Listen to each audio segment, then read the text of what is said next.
that it's a major concern for the state of democracy and what it means for November when, inevitably we'll have another But in a round of Republican riots. primary, you're saying it's a little different. I'm just saying if only half of the voters have bought into Trump's conspiracy theory, that could indicate that he has a ceiling for how many people are willing to vote for him. Can I just talk about the abortion number? Yes. Because I think that is so striking. Here this is 67% oppose a ban. Yes. In New Hampshire, only 27% favor it. Right. So here you have a Republican primary, effectively, and you have this 67% number, and you have Joe Biden and Kamala Harris tonight talking about Roe and talking about the repeal of Roe.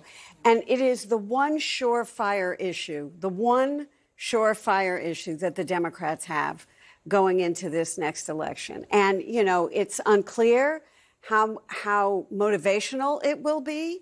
But when you see a number like that, you have to assume it's going to be very motivational. And it has worked in red states, Kansas, Ohio. And listen, Donald Trump knows this, right? That's why he is saying that if he is elected, he's going to, negotiate a better deal on like it's a abortion. real estate deal. Yeah, like it's a real estate deal. And listen, it's also why Nikki Haley is sounding a little bit more moderate than Donald Trump, and sounded much more moderate than Ron DeSantis as well.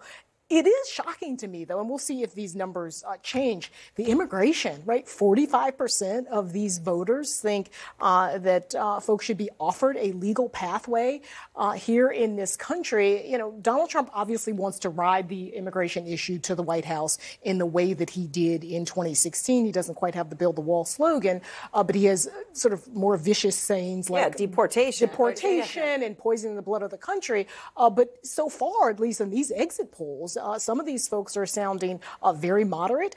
I think the big question is, are we seeing that Donald Trump has a much softer underbelly as a GOP front runner than we thought, than Iowa has indicated, than a lot of the endorsements have indicated as well? I mean, the guy who was for DeSantis, he initially said in July he's a weak front runner, he's weaker than Biden, and he lost anyways, right? And so I'm really interested in how these numbers evolve through the night and to see how this GOP electorate actually feels about